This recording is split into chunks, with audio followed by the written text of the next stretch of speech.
Hello everyone, welcome to my channel. Today we are going to discuss poem Second an elementary school classroom in a slum.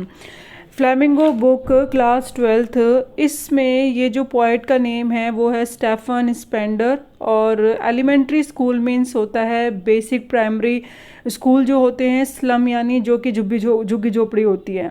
तो ये जो poem है उसमें poet सारा describe करना चाहता है जो किस तरीके से जो स्लम एरिया के अंदर प्राइमरी स्कूल है या क्लासरूम को ही उन्होंने स्कूल बना लिया है। मतलब एक छोटा सा रूम है, वही क्लासरूम है और वो उनका स्कूल है, और वो किस तरीके से उन्हें बेसिक एम्यूनिटीज़ भी नहीं मिल पाती हैं, तो उनकी लाइफ को डिस्क्राइब किया हुआ है पोएट ने।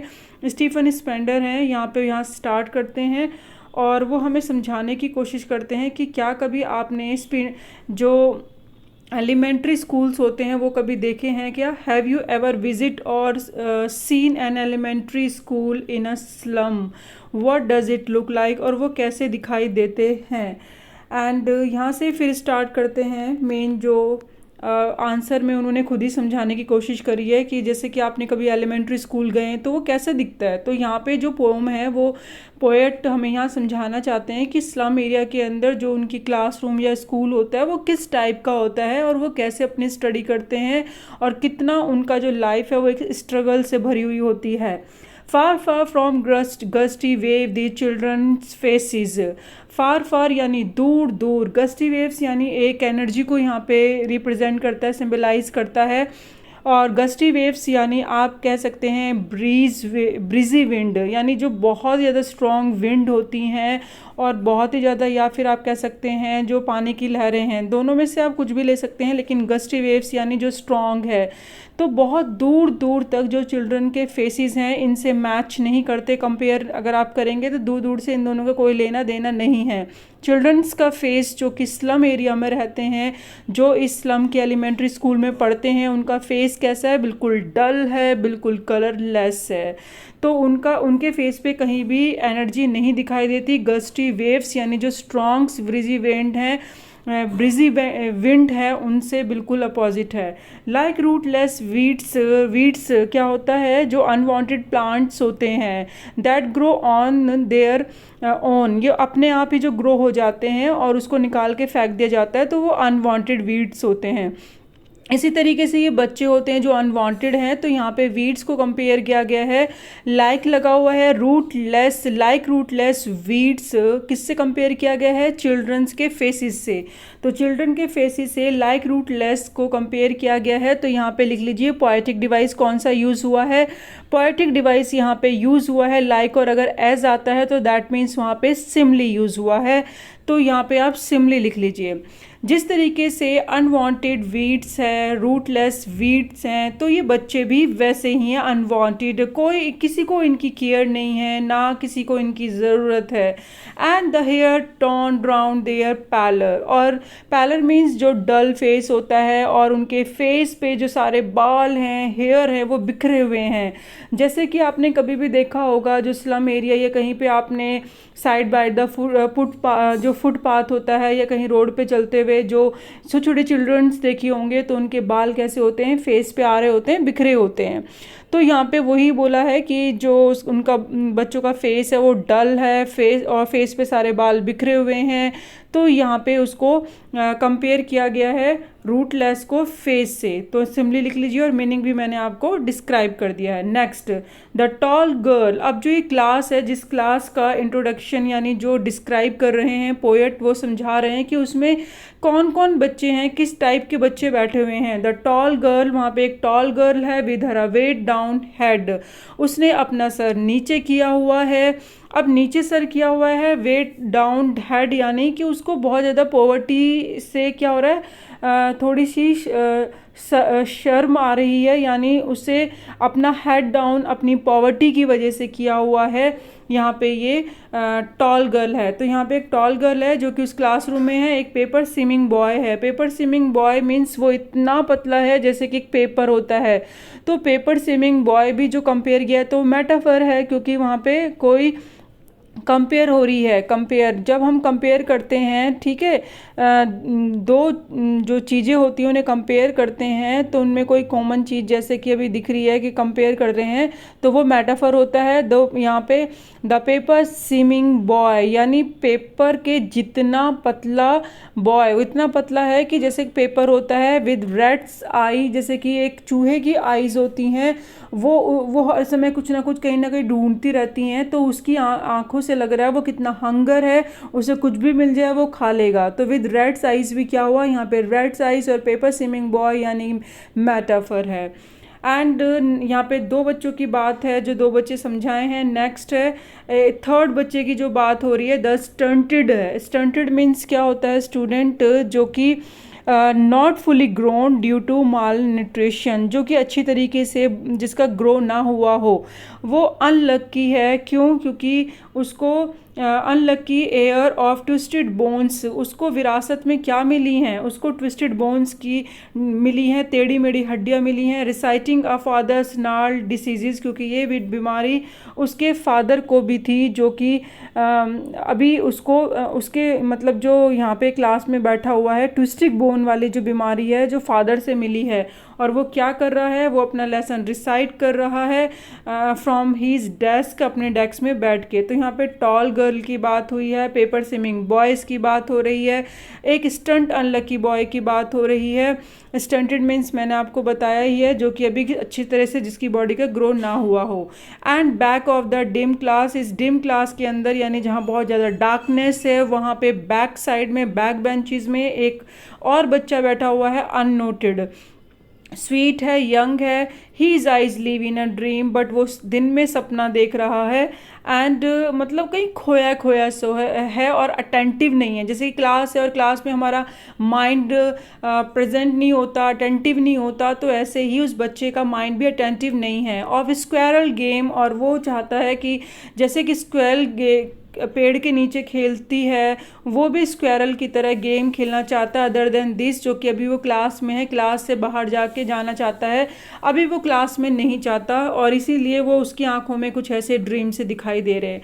यहाँ पे 4 जो बच्चे हैं उनकी बात हो रही है, टॉल गर्ल की बात हुई है, स्विमिंग बॉय की बात हुई है, स्टंट अनलकी बॉय की बात हो रही है, एंड एक जो कि बैक बेंची में स्वीट यंग बच्चा है उसकी बात हुई है। तो 4 चिल्ड्रंस हैं जिनकी यहाँ पे क्लास है, एलिमेंट्री स्कूल है जो कि स्लम में है, और वो एक क्लासरूम है, क्लासरूम को ही स्कूल कहा गया, और उसी को वो कहाँ है, एक स्लम एरिया में है। स्लम एरिया के अंदर का स्कूल कैसा होता है, कैसे वहाँ क्लास के अंदर स्टूडेंट्स होते हैं, बच्चे होते हैं, वो समझाया है। नेक्स्ट, ऑन सार क्रीमिंग, अब यहाँ पे बोला है सार क्रीमिंग वॉल्स। सार क्या है, एक डल कलर है, क्रीम वॉल्स पे कंपेयर किया गया है। ऑन सार क्रीम वॉल्स यानी जो वॉल्स है उसका कलर क्या है, बिल्कुल सार हो चुका है, डल डल बिल्कुल उसके अंदर डल कलर दिखा है, यानी डल कलर है। डोनेशंस हैं, डोनेशन में स्कूल में क्या मिला हुआ है जो कि वहाँ पे दिखाई दे रहा है। वॉल्स पे क्या क्या लगा हुआ है, जैसे कुछ इमेजेस मिल जाती हैं गिफ्ट में, डोनेशन में मैप मिल जाते हैं, कुछ भी चीज़ें जो वहाँ पे मिली हुई थी, जो डोनेशन में मिली थी, तो वो पोस्टर्स मिलते हैं, तो वो वॉल्स में लगे हुए थे। क्या क्या था डोनेशंस में, शेक्सपियर की जो एक हेड वाली जो उनका फेस है, semi circle type, dome type, वो दिखाई दे रहा है, वो है एक, मतलब उनका एक पिक्चर लगी हुई है, क्लाउडलेस एट डॉन की पिक्चर लगी है। डॉन मीन्स क्या होता है, सनराइज, क्लाउडलेस मतलब बिल्कुल क्लीन है, कोई क्लाउड नहीं है। तो 1 picture, 2nd picture and 3rd है सिविलाइज डोम राइडिंग ऑल सिटीज़, यानी वहाँ पे एक डोम है, डोम बना हुआ है और ऐसा लग रहा है वो राइडिंग कर रहा है, डोम लाइक दिस, डोम है जो कि वो क्या कर रहा है, राइडिंग कर रहा है, सिटीज़ पे दिखाई दे रहा है। तो यहाँ पे सिटीज़ बनी हुई हैं और यहाँ पे सनराइज़ हो रहा है और हॉरिजन को टच करता हुआ, तो ऐसा लग रहा है जो डोम है ये सिटीज़ पे क्या कर रहा है, राइडिंग कर रहा है। सिविलाइज डोम राइडिंग ऑल सिटीज़, यहाँ पे सिविलाइज डोम राइडिंग ऑल सिटीज़ क्या है, अपने आप में ही यहाँ पे एक पर्सोनिफिकेशन बताया है डिवाइस। पर्सोनिफिकेशन मीन्स क्या होता है कि जब हम किसी थिंग को कंपेयर करते हैं किसी रियल चीज़ से, जैसे कि कोई ह्यूमन है, ठीक है, पर्सोनिफिकेशन यानी जैसे कि राइडिंग है, तो वो नॉन लिविंग थिंग्स तो करेगा नहीं, लिविंग थिंग्स ही करेगा। लेकिन यहाँ पे बोला है कि सिविलाइज डॉम राइडिंग कर रहा है, तो वो तो पॉसिबल नहीं है। तो पर्सनोफिकेशन यानी when we give human characteristics और टू एनिमल और प्लांट्स और नॉन लिविंग थिंग्स, जब हम कोई ह्यूमन करेक्टर किसी एनिमल, प्लांट्स और नॉन लिविंग को दे देते हैं तो उसको हम क्या कहते हैं, उसे पर्सोनिफिकेशन कहते हैं। तो यहाँ पे पर्सोनिफिकेशन क्या करा हुआ है, डिवाइस यूज़ किया हुआ है। और जो यहाँ पे और भी डिवाइसेस यूज़ हुए हैं, जैसे कि यहाँ पे 4 इमेजेस हैं। नेक्स्ट इमेजेस क्या है, बेल्ड है, यानी चर्चेज बहुत ज़्यादा हैं वहाँ पे, तो वहाँ बेल्ड लगी हुई हैं, फ्लावरी है, बहुत ज़्यादा फ्लावर्स हैं। एंड टेरोलीज वैली जो है वो क्या है, एक ऑस्ट्रियन में अल्पाइन प्रोविंस है जहाँ पे ये वैली पाई जाती है। वहाँ पे फ्लावर्स हैं, वहाँ पे उसका लुक बहुत ज़्यादा अच्छा है। तो ये पिक्चर भी वहाँ पे लगी हुई है। तो ये यहाँ पे 4 पिक्चर्स हैं और एक ओपन हैंडेड मैप है, यानी एक वर्ल्ड का मैप लगा हुआ है। तो एक शेक्सपियर की फ़ोटो हो गई, एक सनराइज़ की हो गई, एक डोम की हो गई, एक टेलरीज ओपन हैंडेड मैप हो गया।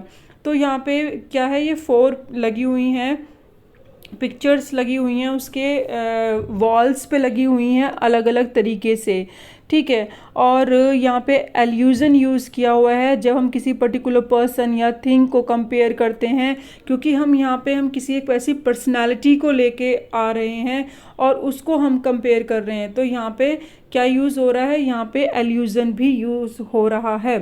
एंड नेक्स्ट है ओपन हैंडेड मैप। क्या होता है, वर्ल्ड मैप लिया गया है और वर्ल्ड मैप को यहाँ पे क्या बोला है, awarding the world it's world, यानी आप अपने वर्ल्ड के अंदर अपने संसार को उसमें देख सकते हो। And yet for these children these Windows, लेकिन फिर भी आज बहुत सारे बच्चे जो ये हैं उनके लिए एक विंडो है, उन नॉट दिस मैप, उनकी एक विंडो है और विंडो से उसको बाहर अगर वो देखते हैं, जैसे वो क्लासरूम में बैठे हैं उसमें एक विंडो है और विंडो के बाहर उनको अपना स्लम दिखता है।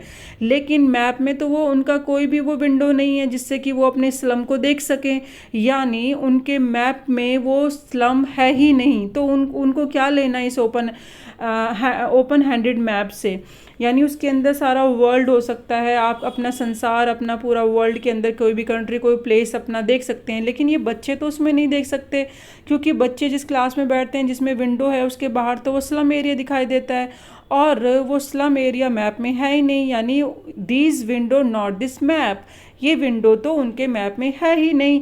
There world where all their futures painted with a fog. और यहाँ पे पता चलता है कि उनका जो संसार है वो बिल्कुल उनके संसार में उनका जो फ्यूचर है बिल्कुल अनक्लियर है, बिल्कुल फॉग है, फॉग से पेंटेड है, यानी अनक्लियर है। कोई भी उनको ये नहीं पता कि हम फ्यूचर में कोई ब्राइटनेस या कोई लगे कि हाँ कुछ सही होने वाला है, नहीं, डार्क है सब उनका जो सब तरीके से जो लाइफ है, क्योंकि उनके लाइफ में कोई बेसिक एमिनिटीज़ हैं ही नहीं जो वो यूज़ कर सके या लाइफ को कंफर्ट बना सकें, उनके पास कुछ है ही नहीं। And a narrow street sealed in with a lead sky. Narrow street है उनकी, मतलब जहाँ पे वो रहते हैं, एक छोटी सी पतली सी गली है, वो सील्ड है, यानी एक साइड से वो सील्ड है, बंद है, और जो स्काई है उसको क्या बोला है, डार्क फ्यूचर बोला है। तो जब ऊपर से स्काई ने मानो उसको पैक्ड कर दिया हो, ऊपर स्काई है तो स्काई ने उस गली को बिल्कुल क्या कर दिया हो, बंद कर दिया हो, और सील्ड है वो, अ नैरो स्ट्रीट सील्ड है। तो यहाँ पे जो a narrow street sealed, street shield मतलब एलिट्रेशन यूज़ किया हुआ है, कॉन्सोनेंट यहाँ पे रिपीट हो रहा है इसीलिए। और जो यहाँ पे लेड स्काई है जो कि डार्क फ्यूचर से कंपेयर किया गया है, तो वो मेटाफर हो गया, यानी हम कंपेयर कर रहे हैं लेकिन उसमें एज और लाइक नहीं है। जब एज और लाइक यूज़ होता है और कंपेयर करते हैं तो वो सिमिली होता है। फिर नेक्स्ट बोला है far far from rivers capes and stars of words. Capes means होता है जैसे कि वाटर है और यहाँ पे हाईलैंड है, ठीक है, तो उसे कैप कहते हैं, केप्स कहते हैं। तो ये बच्चे बहुत दूर हैं, रिवर से, केप से, स्टार्स ऑफ वर्ड से, यानी लिटरेचर या नॉलेज ऑफ स्टडी या एजुकेशन, उन्हें इन चीज़ों को कोई नॉलेज ही नहीं है, बहुत दूर हैं। फार फार यहाँ पे वर्ड्स रिपीट हो रहे हैं, तो ये रिपीटेशन है। जब फ्रेजेस और वर्ड्स रिपीट होते हैं तो वो रिपीटेशन डिवाइस होता है। अंडरलाइन कर लीजिए और लिख लीजिए। Next, surely Shakespeare is wicked. यहाँ पे जो अभी हमने वॉल में देखा था, तो वॉल में कौन कौन से पिक्चर लगी थी, उसमें से यहाँ पे जो ये एक बहुत ही अच्छे फेमस ऑथर हैं, राइटर हैं, अब ये उनके लिए तो विक्ड है ना, मतलब इविल हैं, उनके लिए तो बहुत ज़्यादा बुरा एग्जाम्पल है कि उस वॉल पे एक फेमस पर्सनालिटी का पोस्टर लगा हुआ है, और वो तो एक राइटर हैं, बुक्स लिखते हैं, जबकि इनके लिए तो कोई वर्ड्स या बुक से इनको तो कोई लेना देना ही नहीं है, ठीक है। तो उनका एग्जाम्पल वहाँ पे सेट करना इनके लिए तो बैड एग्जाम्पल है, क्योंकि ये ना उनकी बुक पढ़ते हैं, ना उनके बारे में इतना ज़्यादा जानते हैं और ना समझते हैं।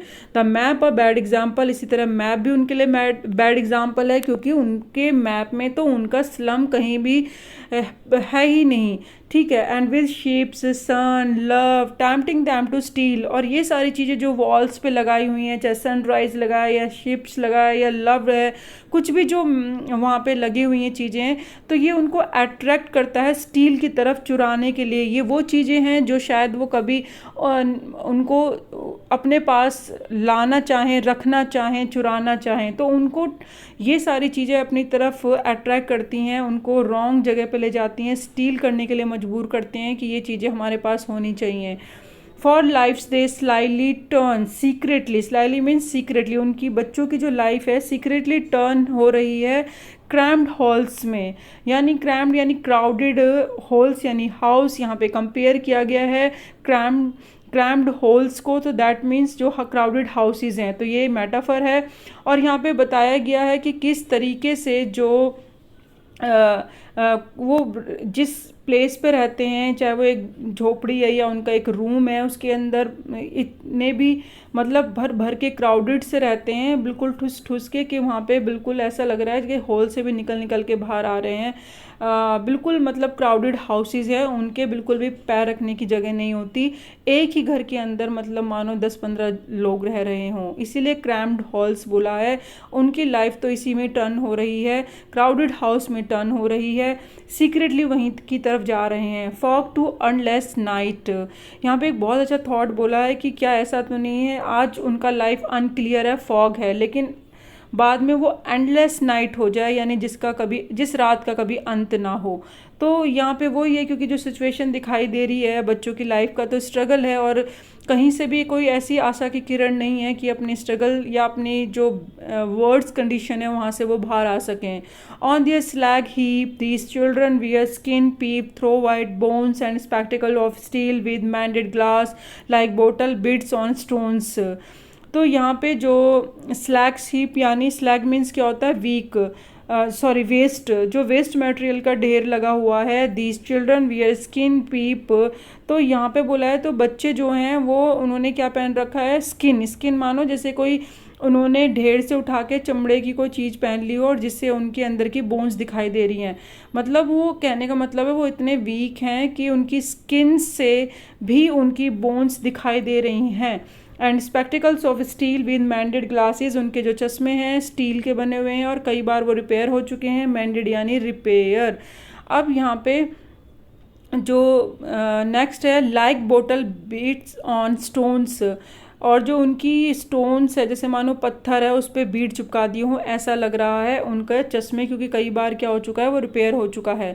यहाँ पे आप अंडरलाइन कर लीजिए क्योंकि यहाँ पे सिम्बली यूज़ किया गया है, क्योंकि लाइक लगा हुआ है, ठीक है। कुछ ऐसे वर्ड्स हैं जो बहुत ईजी हैं, आपको उसमें कोई प्रॉब्लम नहीं होनी चाहिए। स्पेक्टिकल्स ऑफ स्टील है, तो यहाँ पे क्या है, यहाँ पे कॉन्सोनेंट साउंड रिपीट हो रहा है ऐसे और ऐसे, तो ये इसको आप क्या बोलेंगे, इसको आप बोल सकते हैं एलिट्रेशन है, जो स्पेक्टिकल्स ऑफ स्टील है जो कि यूज़ हो रहा है, ठीक है। अब नेक्स्ट है कि जो मैंडेड है, ठीक है, मैंडेड तो हो गया, उसके बाद है blot their all of their time and spaces are foggy slum, और वो सारा टाइम अपना स्लम में ही बिताते हैं, उनके पास तो इतना टाइम ही नहीं है कि वो कहीं जा सकें।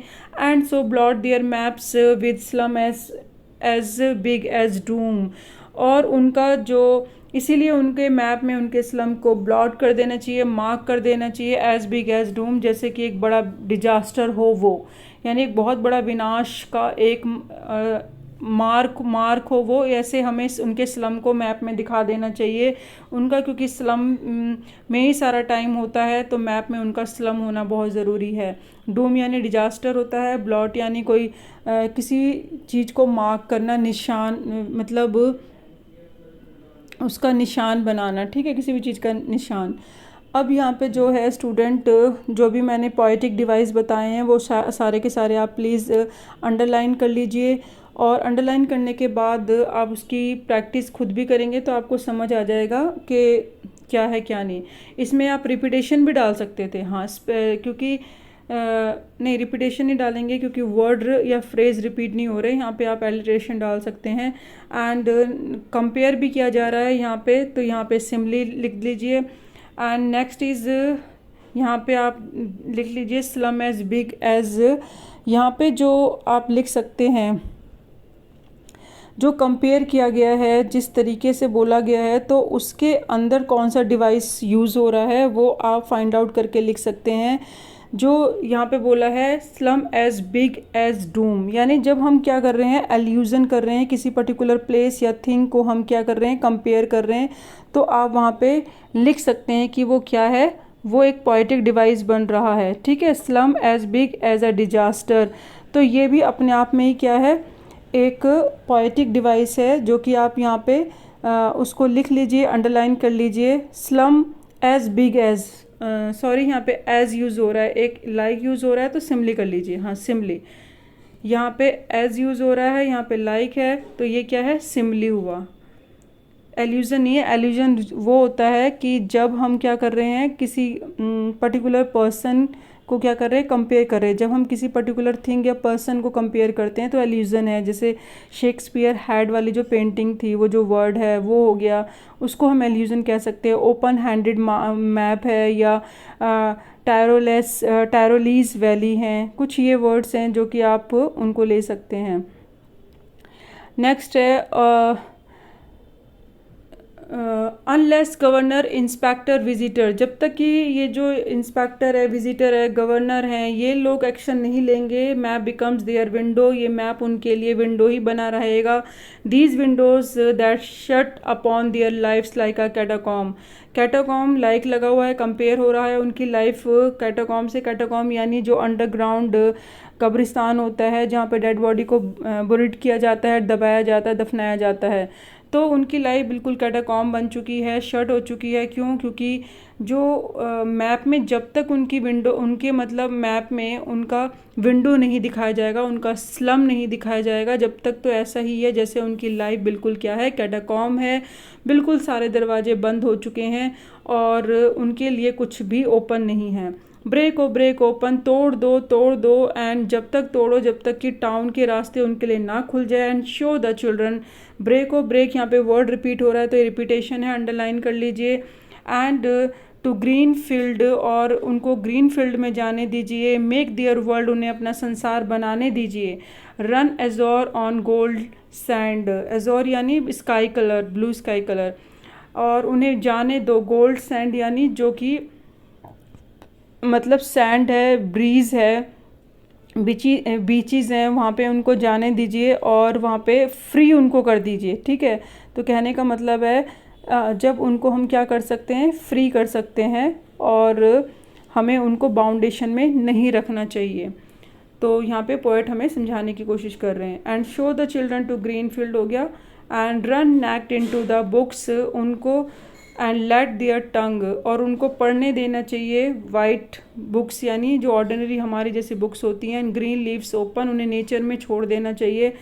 And history theirs whose language is the sun, और हिस्ट्री वो ही बनाते हैं जो सन को फॉलो करते हैं, जो सन की लैंग्वेज बोलते हैं। यानी अर्ली इन द मॉर्निंग वो उठते हैं और बिल्कुल टाइम के पंचुअल होते हैं, और बिल्कुल मतलब एक एक मिनट उनके लिए बहुत इंपॉर्टेंट होता है, उसकी वैल्यू को वो समझते हैं। तो सन को समझना मतलब टाइम की वैल्यू समझना, और हिस्ट्री वही बनाता है जिनके लिए एक एक पल बहुत इंपॉर्टेंट होता है। रन एंड रन, जब दो या दो से अधिक लाइन सेम वर्ड से स्टार्ट हो रही है तो उसे हम क्या कहते हैं, लिख लीजिए, उसे हम एनाफोरा कहते हैं, ठीक है। यहाँ पे और एक लाइन और है, इसे भी आप लिख सकते हैं, जैसे कि बैल वाली थी। बेल्ट फ्लॉवरी, वहाँ पे भी आप क्या लिख सकते हैं, यहाँ पे ई, ये एजोनेंस हो गया, क्योंकि यहाँ पे क्या हो रहा है, एजोनेंस यानी जब वोवल साउंड रिपीट हो रहा है, बेल्ट फ्लॉवरी ट्रायलीज वैली, तो इस लाइन के अंदर आप एजोनेंस लिख सकते हैं।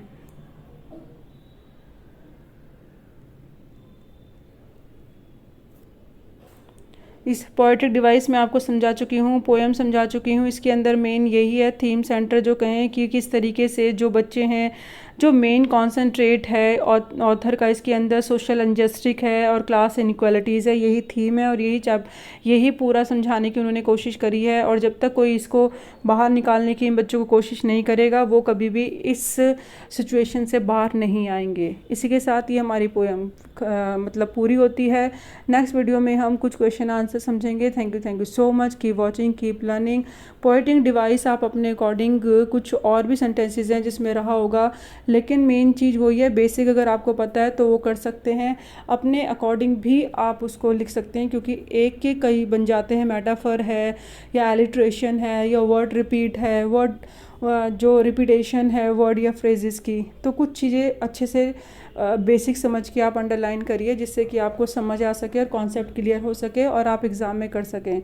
फिर भी कोई डाउट है तो you please mention in the comment sections, I can the reply as soon as possible. Thank you so much, keep watching, keep learning.